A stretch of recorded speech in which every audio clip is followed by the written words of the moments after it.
So what's the vibe for the album then, would you say? Is it dance bangers, pop classics? Who have you been working with? Who have you been writing with? All the good stuff. Yeah, it's exactly that, George. George, you should come and work on my team because you seem to know my project really, really well. This is very impressive. Thank you so much. I'm absolutely loving this.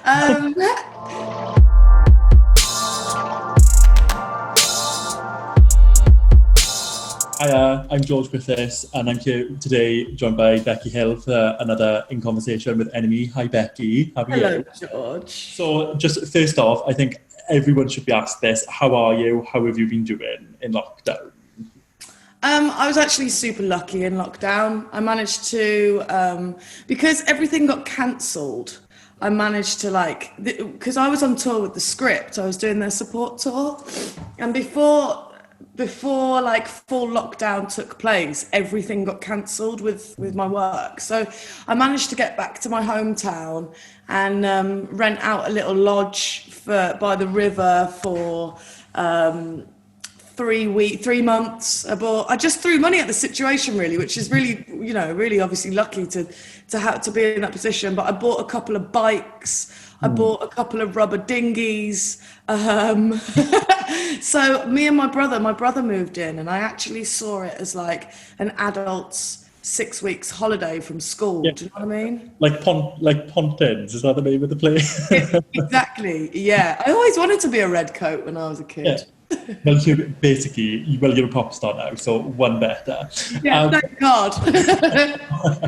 But speaking of pop stars, very exciting time to be Becky Hill right now. Just released a new single, Space, which is amazing. I love it. Very mid-tempo piano ballad into like rave banger, which I adore. So I wonder if you could just tell me a bit about that, because a very relevant title and very relevant lyrics as well. Like, we need space. Well, I actually wrote it back in 2017, so it's quite a long time ago now. But I mean, it seems like a lot of the songs that I've been doing at the minute have all been quite relevant. Like, I thought Heaven on My Mind was quite relevant because I just thought, it was a kind of thing where people needed to be uplifted and kind of have a bit of escapism. And now we're all like out of lockdown, and now there's a song about being socially distant and having physical space from one another. So yeah, I'm very happy it's out finally. And I've got a lot of people to thank for it. Like, Camel Fat did the production, so it was really nice to be able to have those boys involved as well, and they really brought it to life. So yeah, I'm very happy I love the video as well. The video was very striking. Thank you. Yeah, I really wanted it to be a level up. And I'm glad that it was, because a lot of the other videos I've done have been quite like, here I am, sat in a coffee shop, pissed off with somebody. Like, the glamour shot of just me by myself. Right, exactly. We love the budget. Yeah, we do love the budget. Because you do say that the single is like a step up and a step out for you. So I wondered, is this you being more ambitious? I don't think it's necessarily me being more ambitious, but I definitely think it's a show of my ambition. Yeah. I think I've always felt like, I have needed to tread carefully with the steps that I take. I knew that I wouldn't be able to kind of come out as a fully fledged artist without anybody else bolstering me up for a long time, just because I think people didn't trust me or have enough knowledge of me, which has been really frustrating over the years. Especially considering I've had quite a bit of success with people like MK and Jonas Blue and Oliver Heldens and all of that, and I've never really felt like that helped my awareness very much. I just felt like I was a voice on a song, when actually, I was going to say, like, your visibility as a solo artist has not been perhaps as well perceived as others. No, and I've felt like I've had to work very hard to gain that sort of visibility as much as I needed to. I've always believed in myself, and I've always known that I can write songs and I can sing them really well. But it was getting everybody else to believe in me that was the challenge. Yeah. And how do you think you're faring with that now? Is everyone on board, would you say, in Team Becky? Well, no, not yet. Before we released Space, I Mhm. sat down with my label and I was like, guys, I'm going to really need this one to work. Yeah. Like, I need this one to be Big the one. straw that broke the camel's back in terms of breaking the UK, because I don't want to be looking at the UK in terms of needing validation from them next year. I want to be focusing on Europe and Yeah. America and basically the rest of my world domination. Yeah. And, I really feel like, I had to sit them down and was like, boys, this has got to be the one for me. Yeah. So I really feel like this hopefully will be the single to do it. Yeah. But if not, it's back to the drawing board. I've got plenty other songs that people can, that I can release, and that's really the beauty of kind of being in the industry for 10 years, and well, it'll be 10 years, maybe like 9 or 10 years next year. But that'll be the beauty. That's the beauty of it, is that I've spent the last 5 or 6 years writing for my own artist project. So now I've got like a whole back catalogue of music that I can just keep releasing, and hopefully people will at some point buy it. Because I've always had the opinion that if you don't, I'm waffling, I'm sorry. It's easier to quit in the music industry than it is to carry on. And I've always thought that if you carry on, at some point in your time, you will become successful. I think it's really bracing and really nice to see a pop artist with ambition, personally, because I love to see it. I really do. Like, I feel like, yeah. And like you say, Space, I think it's a step up and a step out for you. Like, I think it's really, like, it's a pop single. It's not just, a dance collaboration, although we love those. We do love those. But it's a proper pop star pop single, which I love. Yeah. Well, I'm glad you said that, because I've also felt like that, and I felt like this has been a really good bridge between the dance collaborations that I've done and taken the initiative to not feature Camel Fat, for example. Do you know what I mean? And to do that, to do it that way. But I do feel like it's a really nice bridge between like the dance songs that I have been on and the pop songs that I want to make in the future. So yeah, I'm glad you said that, because my plan has obviously worked. But we've discussed your album, and obviously very exciting first like debut release, which is mad when you think about it, because like you say, it's been nearly, I think it's like 8-9 years now. Without being too offensive, what's taking you so long to release? Well, my manager made me smile the other day, actually, because he was like, what other artist has released a greatest hits album before they've released their debut album? It's taken so long because I just think the public have taken so long to kind of get on board with what I'm doing. And especially like I joined the industry when it was still like 6 weeks up front, when albums were still prevalent, when Spotify hadn't really taken over. And I basically watched the music industry in terms of how music is released, not necessarily decline, but definitely change. And that's been really difficult to get people. Now you're in a situation where playlist is king. And you've got a bunch of different artists. People are now doing features more and more. I remember when I was doing all these features and my manager was like, I think you're going to be in danger of being, known and classed as a feature artist only. And then everybody started to do it. All of a sudden you had Camila Cabello, you had Ed Sheeran, you had Cardi B, all on one tune. I was going to say, I can remember when Gecko came out for the first time, and that was like early, like, I think like it was like Disclosure and Sam Smith maybe had just like broken through, and I was like, oh, this is going to be Becky's time with Gecko, because that was a #1 single, lest we not forget. And it wasn't. And it annoyed me slightly because, Oliver Heldens' fee would have probably doubled or tripled from that #1. And mine didn't.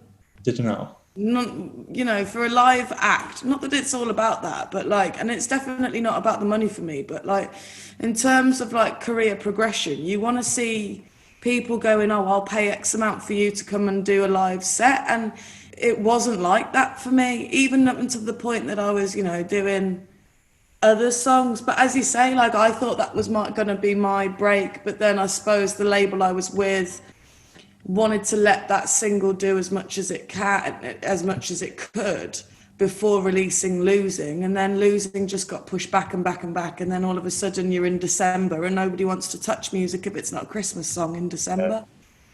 So it's been tough, you know.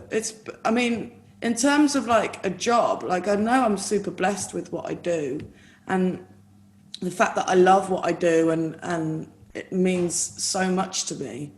But in terms of like career and job progression, I've had to work a very long time to still feel like I'm an upcoming artist. Yeah, personally, as like a pop fan, I see a lot of similarities between you and Dua, because Dua obviously released like 7-8 singles in a row before something clicked with New Rules. Yeah. And I think the same with you. Like, and this album is really promising, I think, as you say, as a step up for you.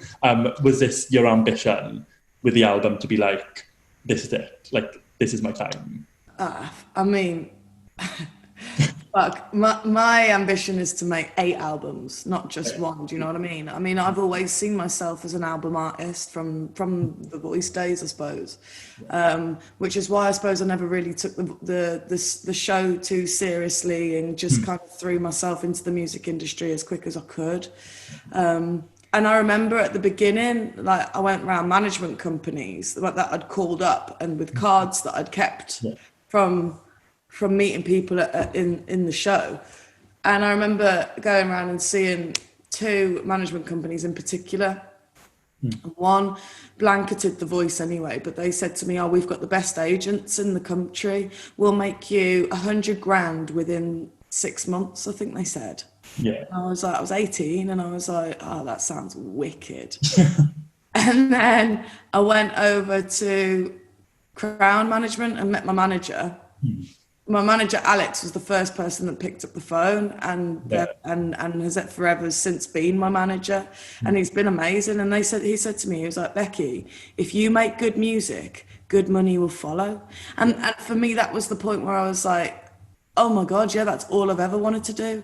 I've been writing music since I was 13. I've been performing music since I was 15, my own music. I don't think people have realised, you know, quite how many songs I have been writing, and you know, the songs that they've heard with my voice on hasn't just been my voice. But you can't blame people, man. Like, I feel like, you know, there's so much choice there, and as I said, like, music is becoming progressively a bit more throwaway now, you know, and people haven't really got the time span anymore, which is a massive shame. But you know, I'm getting there, and I'm really making sure I bang on as many doors as I can. We're chugging on. We move.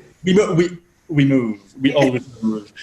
So what's the vibe for the album then, would you say? Is it dance bangers, pop classics? Who have you been working with? Who have you been writing with? All the good stuff. Yeah, it's exactly that, George. George, you should come and work on my team, because you seem to know my project really, really well. This is very impressive. Thank you so much. I'm absolutely loving this. It is definitely leaning more on the kind of synth pop side. I get a lot of my my influences from like Roux and Robin and Passion Pit and stuff like that. And I definitely wanted more of that kind of vibe on there. The stuff that used to remind me of the songs that I would listen to as a teenager in my bedroom. Of course, there's dance music on there. I couldn't really get away with not, because I love dance music so much.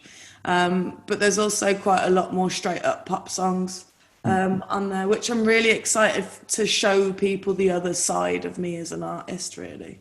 Yeah, I love the Roux and Passion Pit references. You're speaking my language. Going for 80s influence bangers all the way. We touched on this earlier, but I want to go into it like a bit more in depth now about, like you said, the disparity between the success of your songs, but maybe not the recognition of, like, your face. Like, people know a Becky Hill song, but they don't really know who Becky Hill is. And like, looking at the figures now, you've got like you had logged 1.5 billion streams last year. You got 18 million monthly listeners. You were the second most streamed female act in the UK. overall, behind obviously Dua Lipa. But I'm assuming it must be frustrating for you sometimes. Or maybe it's quite nice, like, can you pop to the shops and get a pint of milk and not be bamboozled by people?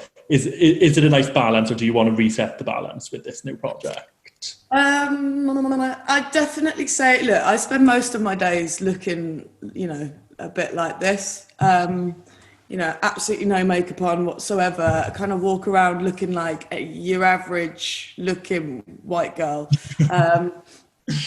So nobody bats an eyelid, really. I'm normal in quite a weird way, but I am very normal in terms of my upbringing and where I'm from and the friends that I keep. I try to keep myself as relatable. Well, I don't try to keep myself as relatable as possible, but I like to think that, the nice thing about me is that I'm not that unattainable pop star, I suppose.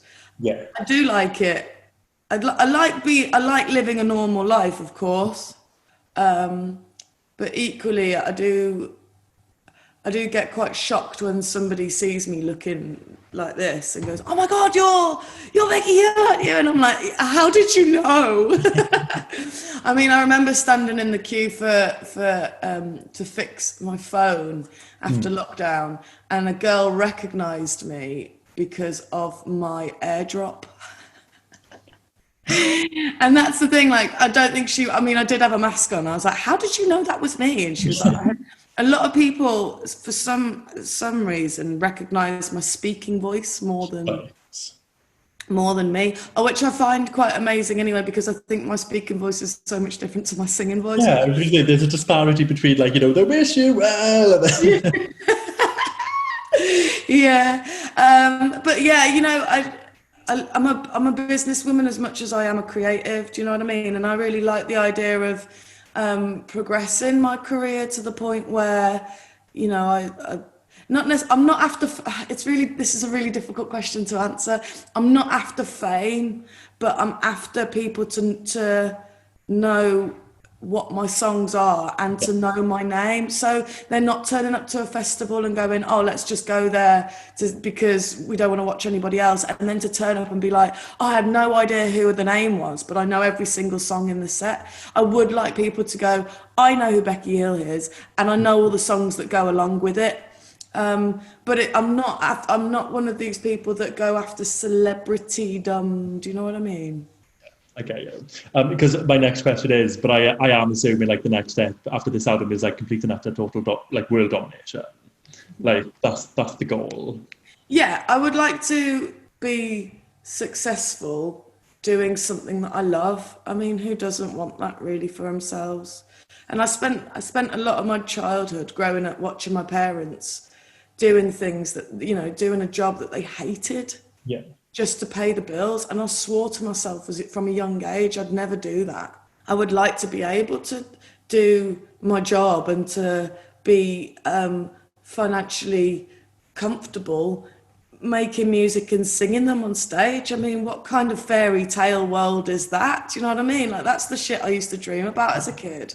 Yeah. So I'd definitely like to be able to keep doing more of that. I'd like my music to be successful, and I'd like to be known around the world. I suppose I'd like to sell a lot of records. It's a really uncomfortable, and I can't tell whether this is because I'm English, but it's a really uncomfortable conversation to have, to say, yeah, I want to be successful, and yeah, I want my music to sell loads. It's like the British working class dichotomy, isn't it? Like, we want success, but you can't say too much about it, otherwise you walk off.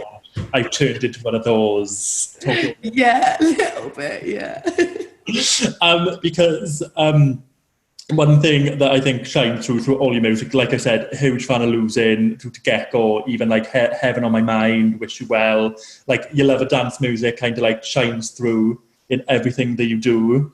So I would just like, just talk to me a bit about that. It was my older brother, really, from a very young age. And he kind of took me under his wing, really, in terms of how he played music, and he played guitar. He was the reason why I started playing guitar, because he became really good at it. So I wanted to do it, obviously. He then started getting into things like happy hardcore, which I was a massive fan for a while, which then turned it. I mean, he kind of went off from happy hardcore to listening to drum and bass, to then hardstyle and gabba. You know, it was that sort of stuff. Proper dance music, yeah. But I followed him, and from there I kind of got into my dubstep, and then, you know, before that it was drum and bass, and then after dubstep it was electro. And you know what, there's a part of me that wishes I was raving sooner than 18, a little bit. Because I did keep it until when I was legal to rave. Like, my first rave was a players' night at Fabric. And I remember going and being like, oh my God, why haven't I done this sooner? Yeah. You know, and then I went through a phase of going to raves and only drinking water, and, you know, I'd just go completely sober, and I'd spend hours and hours there, and I loved it. And I think, you know, for a long time I fought doing dance music as a solo artist.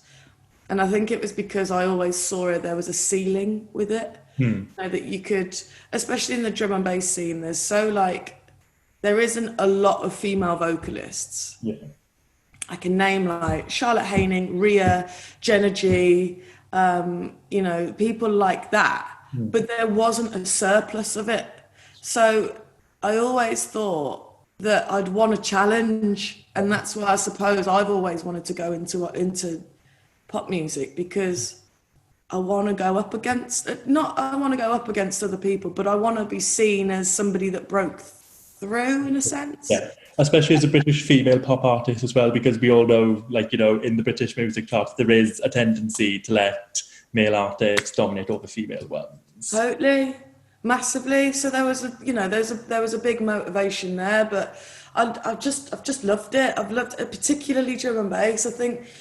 I think for me, for somebody who's always felt like a little bit of an outcast, not in terms of anything else, but other than, you know, always wanted to be a bit of a tomboy, and, you know, not fighting against societal norms of what a quiet, non-sweary, pretty female should be. I've gone, well, fuck it. I want to climb trees and not wear any makeup until I'm on stage. It hasn't been a thing where I've purposely gone against it. It's just that I can't be asked. I'm on really low maintenance in that sense. Yeah. And I think what I loved about drum and bass is that is totally normal and accepted.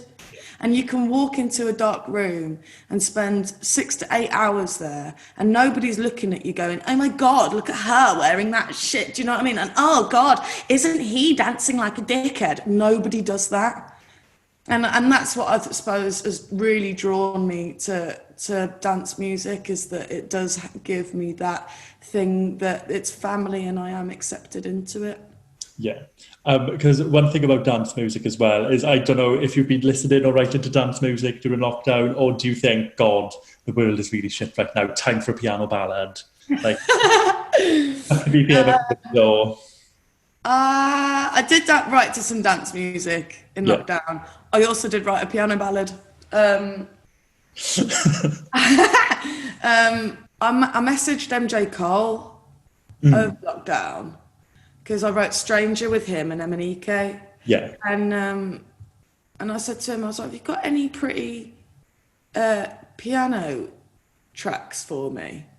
And he is hands down one of the best piano players I've ever been lucky enough to sit in a room with and hear play. He's so fucking talented. It's insane. And he sent me over this track called Storyteller. And I wrote a song called Distance, funnily enough.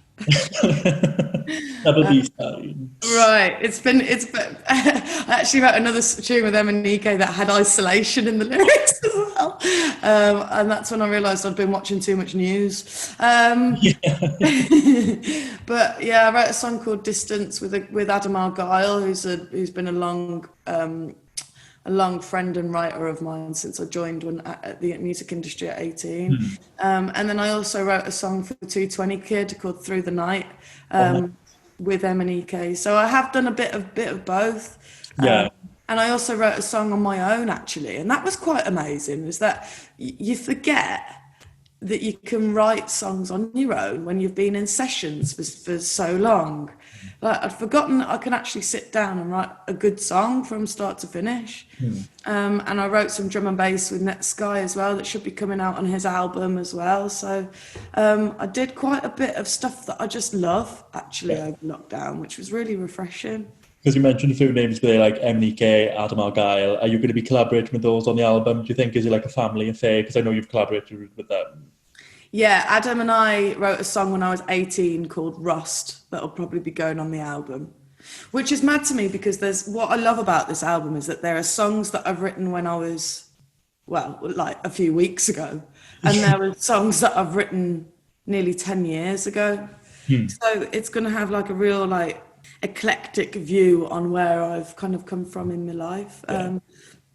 But me and Adam have written a couple. Me and Uzo, me and M&EK have written quite a few as well. There's a woman called Karen Paul as well that I've been working with. She wrote Lola's theme for Shakespeare. Yeah, Alicia's Attic, all of that. So yeah, there's lots of people. There's lots of people that I've had the joy of working with and having a nice little team as well as new people.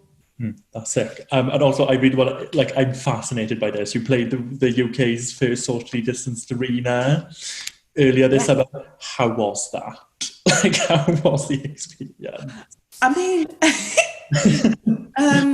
firstly, let me just say I felt so lucky to do it because a few weeks after my show, the whole thing got locked down again. Yeah. It's a very mixed emotion. So sound check, I was like, oh my God, this feels like I'm playing to a human experiment because it was just like lots of little pens. Yeah. Like a drive-in theatre almost, like people were like, yeah. Yeah.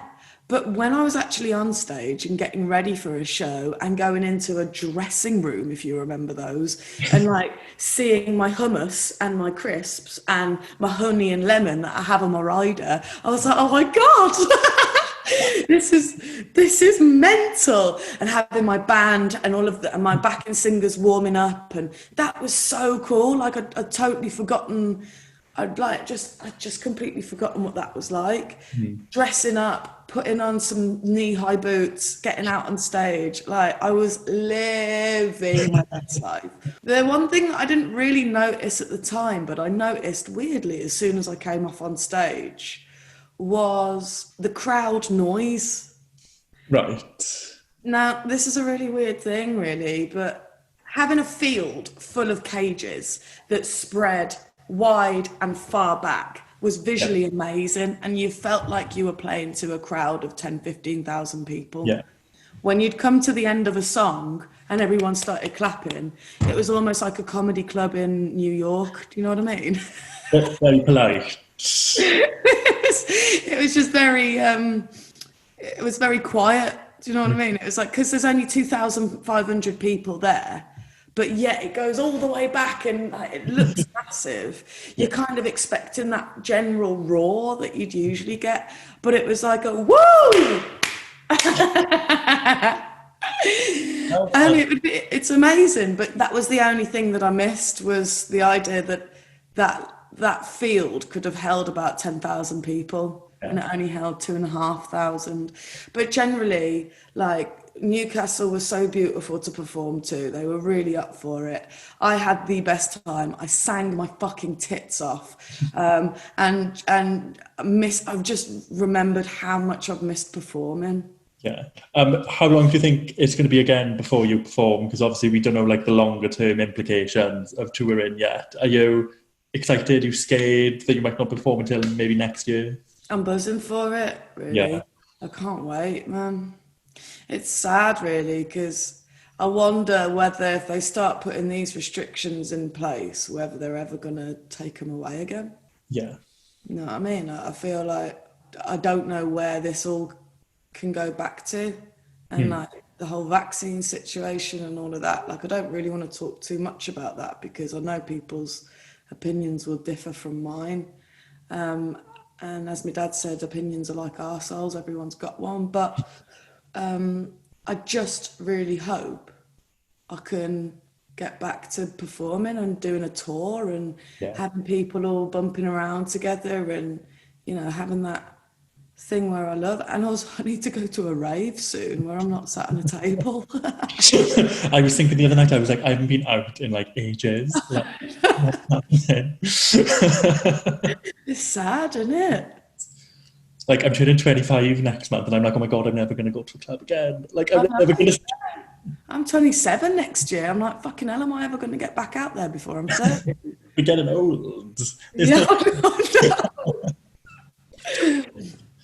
Because like I'm astounded that it's been 8 years. I think it's 8 years if I did my maths right. I only got a B at GCSE, so but it's been like 8 years since you appeared on The Voice, and I think it's while you were on the first series, and we all know UK, you know, television reality contestants don't have the best track record for success, but somehow nearly a decade later, you're still here, still working, still, you know, hustling. You are basically the Will Young of the BBC at this point. Thank you. But, you know, even winning competitions like The Voice isn't any guarantee to success. So I just wanted to, like, what did you learn from the experience and what have you taken forward from it? As I said earlier, like I didn't take myself seriously on that show at all. Yeah. I was really depressed in Bewdley, in my hometown.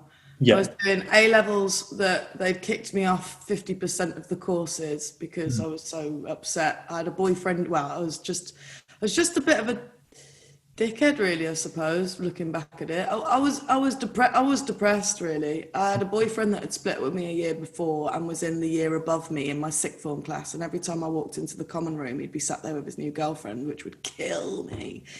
And I was running 2 bar jobs that I was shit at. Yeah. You know, one of them would have the joke that I couldn't get through a shift without breaking some glasses. I'm the clumsiest motherfucker you'll ever meet.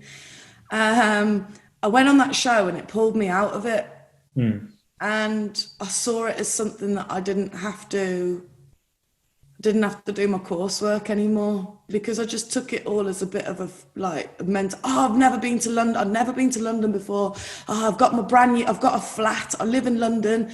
You know, I'm doing these crazy things. I was going out with one of the other contestants. You know, I was just living my best life. But one thing it did teach me is that you get treated like a VIP when you're on the show, and as soon as you're off the show, nobody gives a shit. Yeah. And it taught me that actually I needed to keep all of my contacts. I needed to make all of the phone calls. You know, the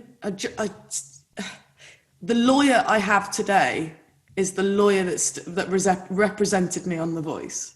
Yeah. Like, that's how, like, shit, how many cards do I have? I've just found a management company who looked after Jessie J, and the only reason why I got that was because, you know, I kept his card and gave him a call, you know, and then I rang up the lawyer who was representing us on The Voice, and I don't know how I did it, but, you know, I managed to knock on doors, and that's what it taught me, is that I think a lot of people were coming off that show expecting people to knock on theirs, and I never did. And I think that's what it taught me, is that it doesn't matter how sorted you think you are in the music industry, you've always got to paddle your own boat. Yeah, 100%. Because like I say, I think it proves that you're a worker and you're a grafter, and that's why you're here today. You've got a new single, you've got a new album. It's all looking up. But like my favorite, like I always ask this of every pop star that I interview. I haven't interviewed someone for quite a while, so if I'm rusty, you know why. But what is, to you, the perfect pop song that you try and like not emulate, but the one that you always think, shit, that's, you know, the bar that I've got to reach? I think it's got to be "Dancing on My Own" by Robin. Good choice. Like that, just from top to bottom, that song is just a bulletproof tune. Yeah. And she's an incredible artist. And that whole album and the album after it. Body Talk is 10 years old this year, if you can believe it.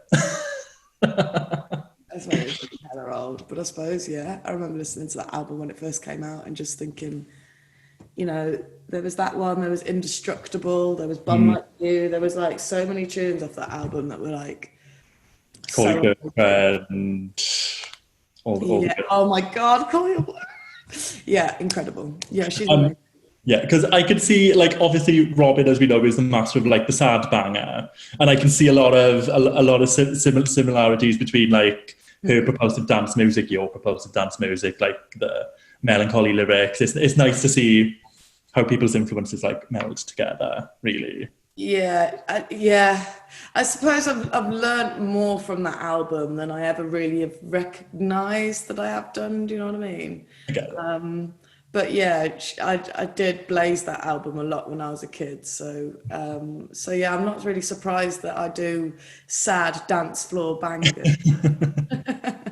The influence is palpable. But like, as my last question, are you excited for what the next year is to bring for you? Because obviously you've got so much planned. 100% excited, Yeah. massively excited, anxious as fuck, apprehensive. I just really hope I do well. I just really want it to work.